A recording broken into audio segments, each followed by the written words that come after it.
Oh, it's the best part of the morning.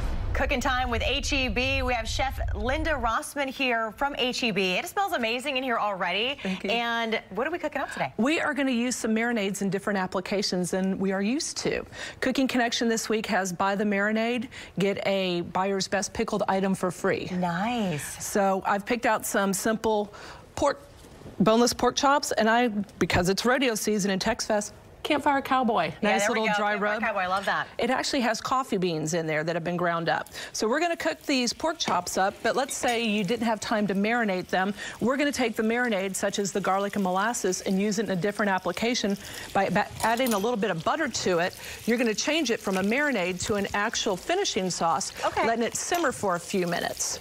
So that way it thickens up, it reduces, and then the butter gives a rich, creamy flavor to it. And then you can just drizzle it right on top. Right. So pork chops. You didn't have time to marinate, you get home from work and you're wondering what to make for dinner. Use that marinade now as a finishing sauce by adding something as simple as butter to it. It's how you zhuzh it up. That's right. You know, it looks all fancy, but you're like, you know what, work smarter, not harder. And the marinades really are just a quick and easy way to really add a burst of flavor to your food. Definitely, and a burst of flavor is what we've really needed to update meatloaf. Grandma made meatloaf in an actual loaf pan. Well, the fats that tried to escape when they cooked couldn't. So we're gonna make what's actually called a meat log. That's gonna allow the actual fats to escape. I'm gonna put a little bit of egg, house rub, but then I have added the Bakken brown sugar marinade. So every bite has flavor. So we're gonna mix this up, a little bit of onions and the breadcrumbs. Now the whole thing is, after you mix it, you wanna bake it in a pan like a 9 by 13 or larger. The reason why is we want it to be able to have that fat escape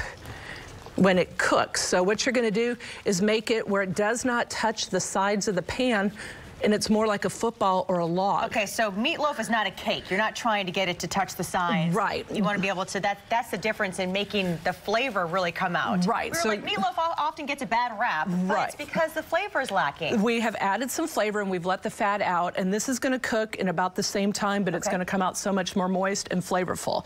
Speaking of flavorful, we just took a simple cornbread and added the candied jalapenos in there. So again, those free items can be used simply, but at the end, you're going to need some wine or beer to go with it. Of course, yes. When in rodeo season, right? Yeah, and we have some pretty appropriate names. Yes, we have everything from like the beers. We have the Mutton Bustin' and the Bronx Stomper. Bronx Stomper, yeah. Little Back Pew. It's a brewery right outside of Kingwood and Porter. So this is a local guy. This is a very limited release. And then we have some of the double gold medal winners and the gold medal winners. And if you are not sure where to find those, they are in our wine department, 10% off all of the rodeo wines. And if you open up your ad and flip it over, they have everything from a $10 up to a $35 bottle of wine that is actually here in our stores all the time. But take advantage. If you buy 6 or more, you actually get an additional 10% off the original 10%. So it'll be 20. I'm just going to roll this all the way to my house for the weekend and I'm all set. Really, it's perfect. It's perfect. You're heading into the weekend. Thank you so much. We certainly appreciate it. And we'll have all the recipes on our website at clicktohouston.com. It smells so good. Trust me, you guys. We'll be right back.